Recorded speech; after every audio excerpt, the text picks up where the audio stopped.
Halo YouTube, selamat datang di channel Sehat Bareng It's Buah. Kemarin kita udah ngebahas nih tentang ekspektasi berapa sih kira-kira kita bisa menurunkan berat badan saat diet. Nah, sekarang pertanyaannya, kira-kira yang butuh diet itu siapa aja ya? Yang obesitas doang, kegemukan, atau yang berat badannya normal tapi buncit? Tahu nggak sih sahabat sehat, buncit itu bisa dihilangkan dengan rutin memakan sayur dan buah. Gimana kira-kira? Lengkapnya saksikan video berikut ini.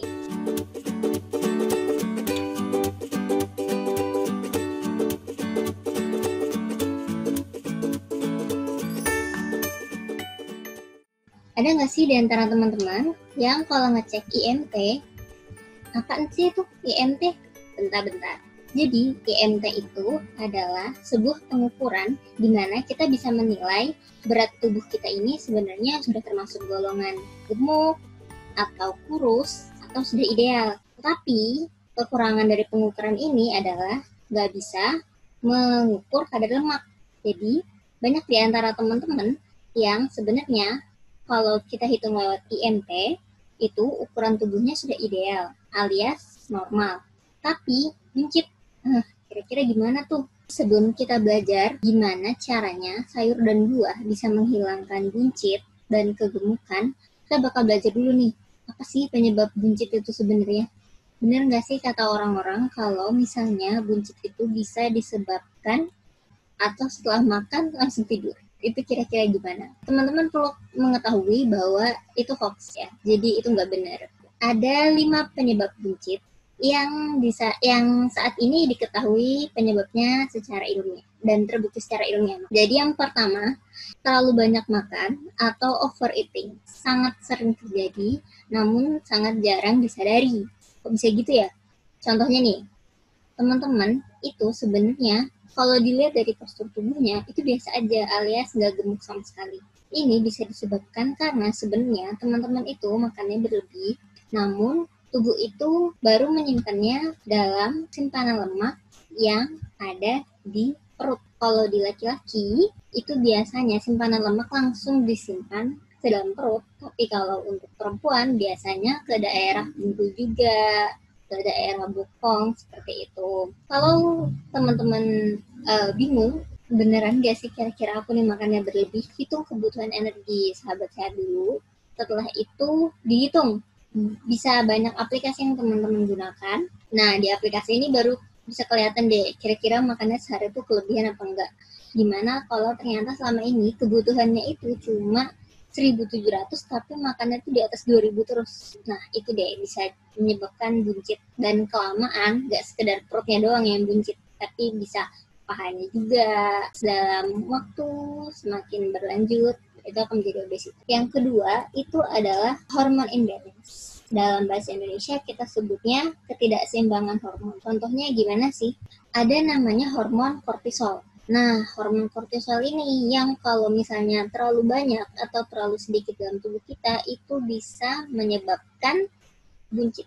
Nah, apa sih penyebabnya ketidakseimbangan hormon ini? Kok bisa sih kortisol di dalam tubuh kita itu kebanyakan? Penyebabnya banyak. Yang pertama, pola makan gak teratur, sering makan junk food, jarang makan sayur dan juga buah, jackpot sosial alias suka begadang, tidurnya kemalaman, bangunnya terlalu siang, itu juga bisa mengakibatkan hal seperti itu. Ketiga adalah kembung atau bloating. Nah, tapi perlu sahabat sehat ketahui bahwa penyebab ini adalah temporary causes atau penyebab sementara. Jadi, contohnya nih, pada anak-anak yang malnutrisi, itu kan perutnya membuncit. Nah, itu kan bukan berarti kebanyakan makan, tapi malah kekurangan gizi, tapi perutnya bisa buncit. Nah, kayak gitu ya.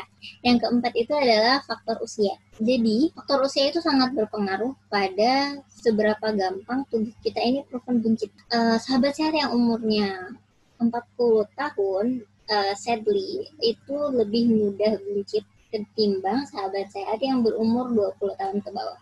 Jadi, kalau nggak ingin buncit pada usia tua, biasakan pola hidup sehat sejak dini. Faktor terakhir atau yang kelima yang bisa menyebabkan buncit dan juga kegemukan itu adalah alkohol intake.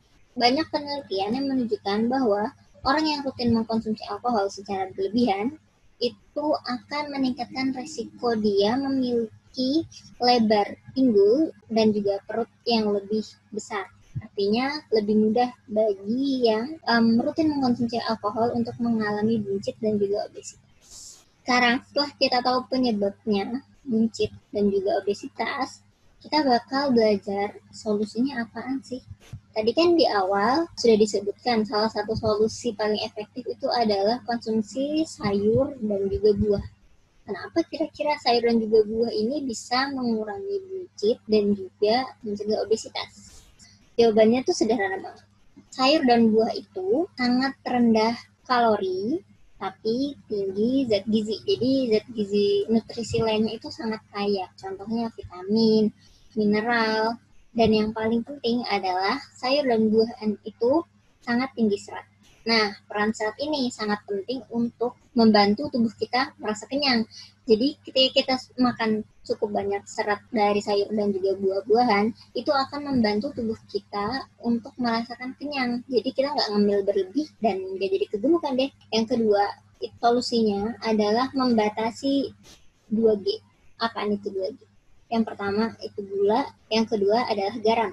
Ya, jadi batasi konsumsi jajanan yang terlalu asin dan juga cemilan yang terlalu manis. Contoh. Jadi itu harus dibatasi agar tidak terjadi kegemukan dan juga buncit. Lalu ada yang ketiga, solusinya itu adalah minum teh atau juga kopi tanpa gula. Remember ya, jadi minum teh dan juga kopi tanpa gula. Jadi ada banyak penelitian yang menjelaskan bahwa kandungan dalam teh dan juga kopi itu bisa membantu mencegah kegemukan. Kemudian terakhir, sebenarnya ini mudah sih. Jadi menjaga pola tidur. Banyak penelitian yang menyebutkan bahwa mereka yang tidur dengan pola tidur teratur, yaitu sesuai dengan ini ya kebutuhan umur. Nanti teman-teman sahabat sehat bisa lihat di Sleep Foundation (ORG). Di situ bisa dicek kira-kira butuh tidurnya tuh berapa lama ya.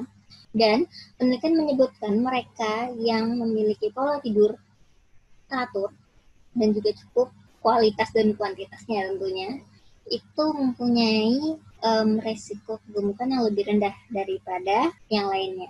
Begitu. Cukup sekian dulu video dari Sehat Bareng X2. Sampai jumpa di video berikutnya. Dan jika sahabat sehat ngerasa video ini bermanfaat, jangan lupa di like dan subscribe. Dan bagikan ke teman-teman yang juga ingin punya pola hidup sehat. Oke, sampai jumpa.